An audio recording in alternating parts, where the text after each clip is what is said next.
Hi everyone, it is Monday, April 11th. It is the day after 70.3 Ironman Texas in Galveston, and instead of blogging the race report, I'm going to vlog it. So just remember that it might be a little bit longer, but I'm going to try to condense it down into the Reader Digest version of a 5-hour day. So anyways, I've never done the half in Galveston. I knew it was going to be flat and windy and possibly warm. And so, we live in Texas and it's on the coast. What do you expect? So I did not start. I was the second to the last wave. I did not start until 8:16 a.m. I had to get out of transition by 6:45. So I just sat, watched, observed, talked to some of my friends that I haven't seen in a while, caught up with them, talked to newbies and spectators. So that was a lot of fun. And I also taught a couple people how to put on a wetsuit. And I am actually going to put together a video on how to get into a wetsuit in under a minute. That's right. Stay tuned.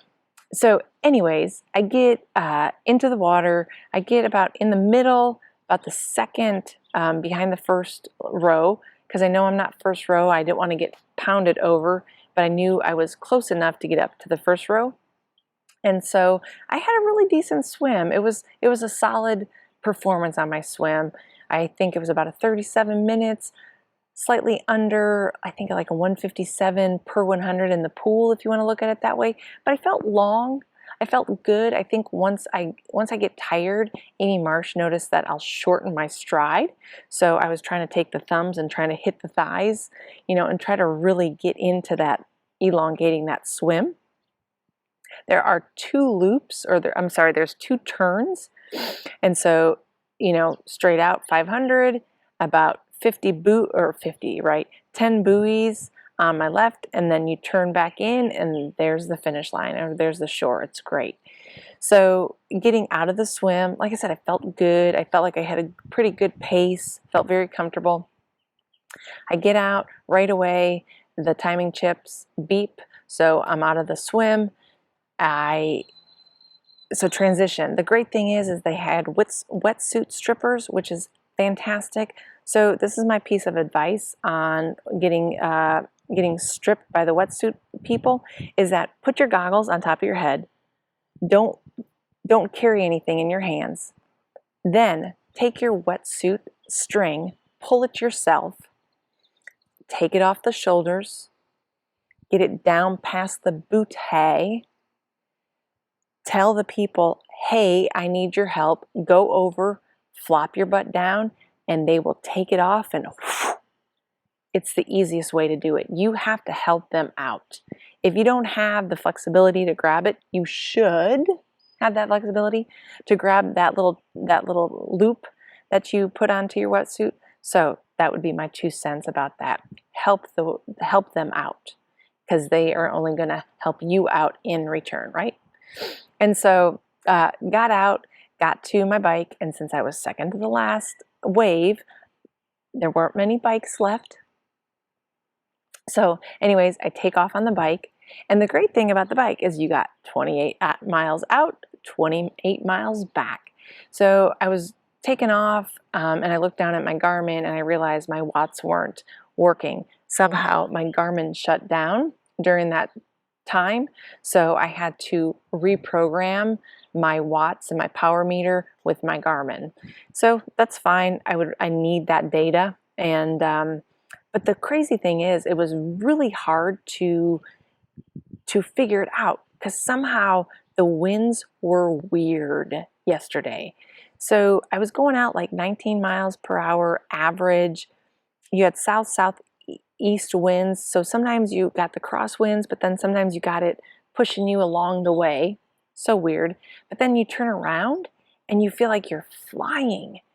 So I think by that time I was going 21, 22, and then my power drops because I have all this speed with the wind. It was weird. So my watts were all over the place yesterday. But I had a really good ride. I was averaging 20.5 or 20.4 to be exact miles per hour, and I did about a 243, 244, I think what it was. So I was really happy with that. Nutrition-wise, let me start off from the beginning. I only had coffee with my butter, 2 cups of coffee and butter. I did not have anything to eat because I felt like I was very fueled. I was almost a little too full from eating the last couple nights. And then I didn't start eating until 10 minutes into my ride. And every 10 minutes, I took in my nutrition. I had EFS Pro by First Endurance, and I had 6 scoops, 220 calories per bottle. So I was able to down 2 3/4 of those bottles on my ride. So I had a little bit more than I usually take in, but you know, that's the great thing about these races is that they test you, and they're good tests to figure out if your nutrition works. So I didn't take anything else. I did have water. I did get some water hand-ups as well. So I get into transition into T2, and I had to go number 1 because I was hydrated, which is good. And so I get in, you know, keep the glasses on, take the helmet off, put the shoes on. And what I do in my T2 is I have my hat, and in my hat is my race belt and my nutrition. And I just grab my hat and I take off running while I'm putting all of that on. I see bathrooms. There was a line. I was like, I gotta go. So I go out. I start my watch a little bit late. I see another set of bathrooms. And this whole time I'm putting on my hat, putting on my race belt, putting my nutrition in my bag, and I see another bathroom full. I was like, I can't, I gotta keep going. So I looked down and I was like, oh geez, I'm clocking like a 6:40, 6:45. I know I cannot maintain this pace. I see a bathroom wide open, go in, do my business, take off. And so with my nutrition plan, what I did is that every the first mile I took in base salts. So I took 2 licks of base salt, and then the second mile I took in 2 swigs of the liquid shots from ESF Pro, and then I just kept alternating that, and then water.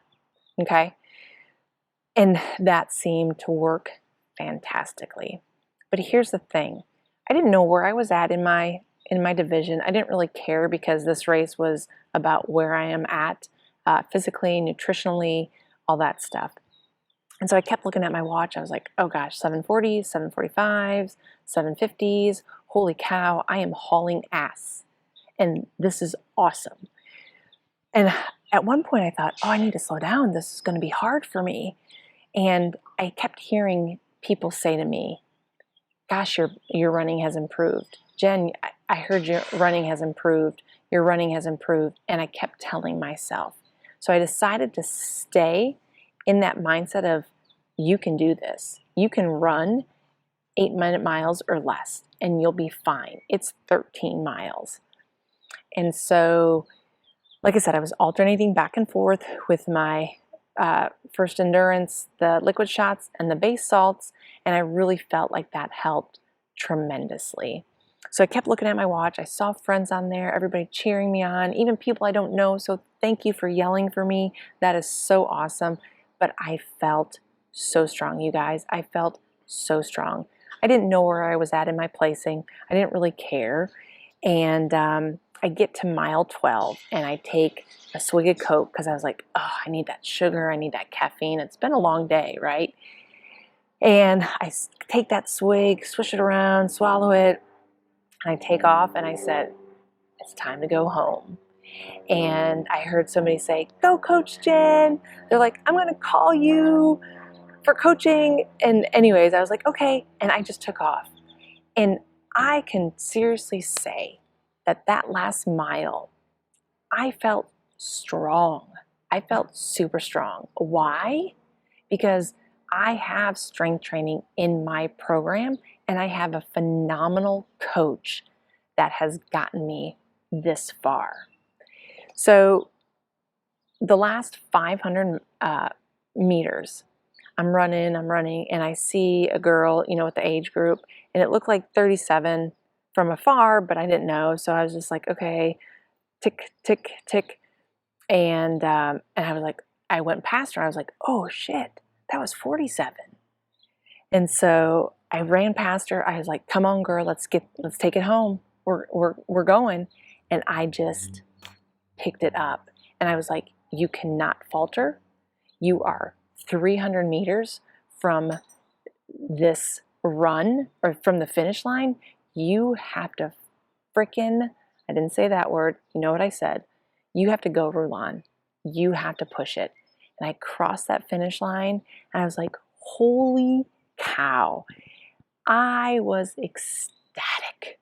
I was so emotional. I was just so happy because I looked at my watch. It said 1:43 something. What the hey? I've never run a half marathon in a 1:43. Not a standalone half marathon. I am flippin' floored. I see my good girlfriend Brandy. We hug. It was awesome to see her out there. And then my husband comes over and we start screaming and yelling. And I was just so ecstatic. I was so ecstatic. I had a phenomenal race. Chris is like, I think you did a 5:09. I'm like, what? He thought I did a 5:05 because he thought I took off at 8:20, but I took off at 8:16. He's like, yeah, you did a 5:09. I'm like, holy cow. I was expecting a 5:15. I really was. I was expecting a 5:15. And I am ecstatic. I am so happy. So we go, I get water, I get a Coke. Coke and potato chips. It was awesome. And anyways, I go try to find my coach, Brandon, whoop, whoop, and couldn't find him. I don't know if they took off. Anyways, so I go into transition. I grab all my stuff. Chris and I are like, okay, we'll probably head home, blah, blah, blah. Didn't really know what I did. And my friend Dawn English comes up to me. She goes, oh my God, Jen, you had a phenomenal race. And I was like, thanks. I'm like, yeah, I'm really happy with it. And she goes, I think you placed 4th or 5th. I'm like, what? In my age group? No, I didn't. Yes, I did. I placed 4th in my age group.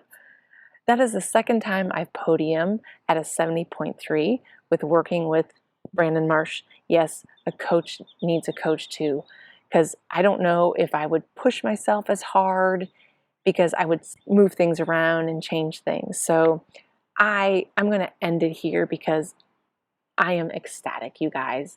I had a phenomenal race. Everything was in line. And by the way, if you follow me, I did not have any GI issues on the run. So that is a good thing.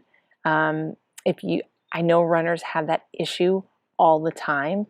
Please reach out to me via my website or email jen@jenrulon.com, because I know we all go through those issues, and Brandon has really helped me with figuring out those issues. So anyways, that's all I gotta say. I had an amazing race. My total time was a 5:09. Oh, here's the thing, real quick. My swim, I was 17 out of my age group. My bike, I was 9th coming off the bike. And then the run, I was 4th. So patience is the key in this race. You cannot win at the swim. It is patience and learning to let go and learning to be fearless and not listening to that head saying, no, you can't. You got to listen to that head that said, yes, you can. And guess what? I did. So with that said, have an awesome Monday. I will see you guys on Wednesday, though, for your daily dose of Coach Jen's tips. So anyways, have an awesome week, you guys. Go be fearless this week and go hustle in your life. Bye.